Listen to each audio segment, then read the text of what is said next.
할렐루야, 토요 새벽 기도에 잘해오신 여러분, 주님의 이름으로 사랑하고 축복합니다. 오늘의 본문 말씀은 욥기 27장 1절부터 23절까지의 말씀입니다. 그러면 찾으신 줄 알고 제가 읽도록 하겠습니다. 욥이 또 풍자하여 이르되, 나의 정당함을 물리치신 하나님, 나의 영혼을 괴롭게 하신 전능자의 사심을 두고 맹세하노니, 나의 호흡이 아직 내 속에 완전히 있고 하나님의 숨결이 아직도 내 코에 있느니라. 결코 내 입술이 불의를 말하지 아니하며 내 혀가 거짓을 말하지 아니하리라. 나는 결코 너희를 옳다 하지 아니하겠고 내가 죽기 전에는 나의 온전함을 버리지 아니할 것이라. 내가 내 공의를 굳게 잡고 놓지 아니하리니 내 마음이 나의 생애를 비웃지 아니하리라. 나의 원수는 악인같이 되고 일어나 나를 치는 자는 불의한 자같이 되기를 원하노라. 불경한 자가 이익을 얻었으나 하나님이 그의 영혼을 거두실 때에는 무슨 희망이 있으랴. 환난이 그에게 닥칠 때에 하나님이 어찌 그의 부르짖음을 들으시랴. 그가 어찌 젖는 자를 기뻐하겠느냐. 항상 하나님께 부르짖겠느냐. 하나님의 솜씨를 내가 너희에게 가르칠 것이요 전능자에게 있는 것을 내가 숨기지 아니하리라. 너희가 다 이것을 보았거늘 어찌하여 그토록 무익한 사람이 되었는고. 악인이 하나님께 얻을 분깃, 포악자가 전능자에게서 받을 산업은 이것이라. 그의 자손은 번성하여도 칼을 위하며 그의 후손은 음식물로 배부르지 못할 것이며 그 남은 자들은 죽음의 병이 돌 때에 묻히리니 그들의 과부들이 울지 못할 것이며,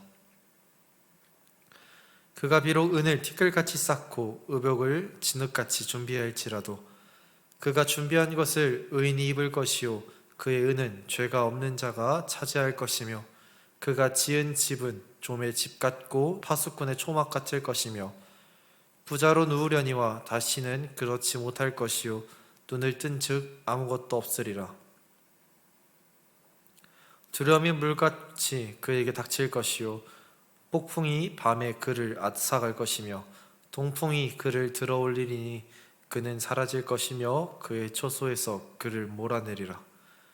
하나님은 그를 아끼지 아니하시고 던져버릴 것이니 그의 손에서 도망치려고 힘쓰리라.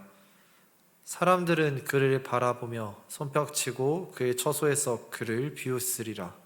아멘. 저는 오늘의 말씀을 묵상하며 판단하지 맙시다 라는 문구를 떠올려 보았습니다.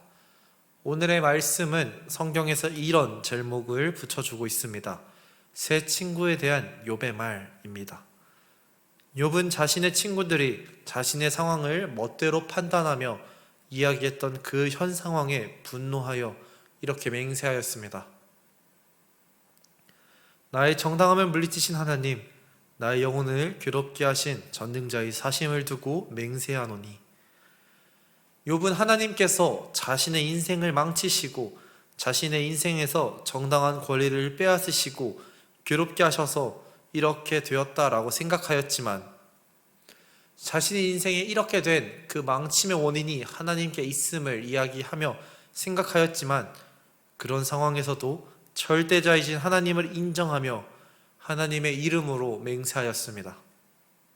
이후 이어지는 말씀을 살펴보면 욥은 절대로 악을 입에 담지 않을 것이며 자신을 불의한 자라고 이야기하는 친구들이 옳았다고 인정하거나 자신의 뜻을 굽히거나 하지 않겠다고 이야기합니다. 다른 사람들이 자신을 무엇이라고 이야기할지라도 욥은 굴하지 않고 자신의 양심에 알맞게 의로운 길을 걸어갈 것이라 그 뜻을 굽히지 않을 것을 맹세하였습니다.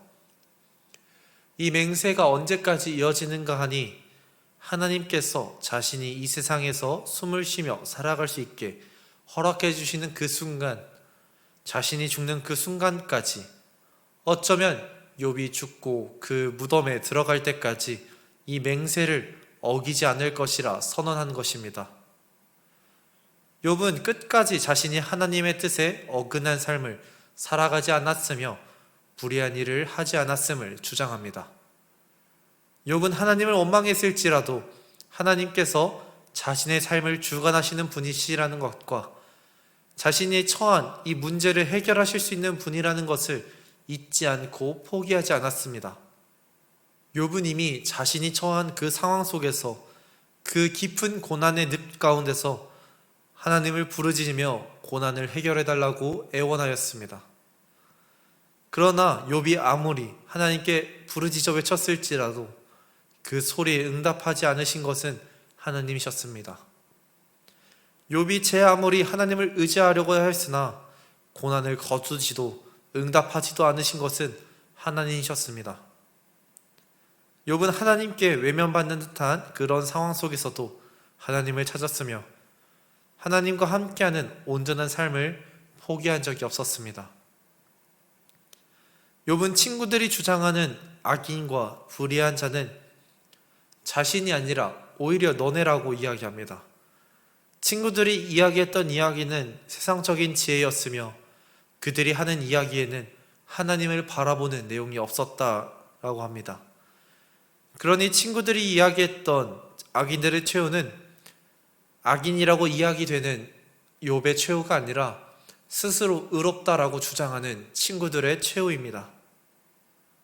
하나님을 바라보지도 않고 스스로 의롭다 여기며 욥의 고난에 동참하거나 위로하지 않고 오히려 정죄하며 고난을 받는 친구의 모습을 함께 바라보았음에도 그와 함께 기도하지 않고 자신의 지혜만 뽐내며 친구의 고난을 통해 스스로의 의를 드러내고자 했던 이런 친구들이 악인이었습니다.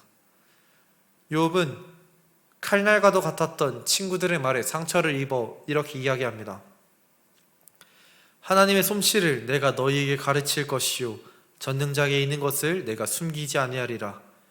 이제 욥은 차후에 그들에게도 임할 하나님의 섭리와 심판을 이야기합니다. 욥은 세상의 이야기를 하며 하나님께서는 인과응보의 심판만 내리시는 분이 아니시라는 것을 이야기합니다. 의인도 고난을 받을 수 있으며 악인도 고난을 피해 잘 살아갈 수 있습니다. 의인도 굶어 힘든 삶을 살아갈 수 있으며 악인도 배부르게 살아갈 수 있습니다. 의인도 실패한 것처럼 그렇게 보이는 삶을 살아가며 힘든 삶을 이어갈 수 있지만 악인이 성공하여 즐겁고 행복한 삶을 살아갈 수 있습니다. 우리의 눈에 좋아 보이고 신실하게 보일지라도 그것이 전부가 아님을 우리는 알아야 합니다. 의인과 악인은 우리의 눈으로 판단할 수 없습니다. 그러나 비록 우리는 구별할 수 없으나 하나님은 아십니다. 결국 끝에는 심판이 예정되어 있고 악인들은 하나님께 심판을 받게 될 것입니다.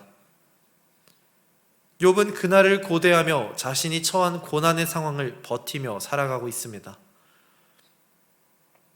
비록 세상에서 손가락질과 무시를 받으며 살아갔을지라도 의인은 그날에 영광을 누리게 될 것입니다. 세상에서 아무리 대우를 받고 박수를 받았을지라도 엄청난 부귀영화를 누렸을지라도 악인은 최후를 맞이하게 될 것입니다. 최후의 심판이 임하게 되면 하나님은 악인을 아끼지 아니하시고 던져버리실 것입니다. 악인들이 제 아무리 하나님의 손에서 도망가고자 했을지라도 그들은 절대 피할 수 없습니다. 우리의 모든 상황과 환경을 역전시키실 분은 오직 하나님밖에 없음을 우리는 기억해야 합니다. 혹시 여러분들 중에 욥의 친구들처럼 누군가의 행실과 나타나는 모습만 바라보며 그의 신앙을 판단하고 계시지 않으십니까? 우리는 누군가를 판단할 수 없습니다. 우리가 바라보았을 때 의롭다고 여겨지는 사람이 사실 그 속에 독을 품고 살아가는 사람일 수 있습니다. 우리가 볼 때 조금 부족하고 껄렁해 보이는 사람일지라도 그 사람의 안에 예수님이 함께 계실 수도 있습니다. 우리는 그 사람의 마음을 판단할 수 없습니다. 오직 판단하실 수 있는 분은 하나님 한 분이십니다. 우리는 이제 판단자의 자리에서 내려와 의로우신 하나님께 그 자리를 맡겨드려야 합니다.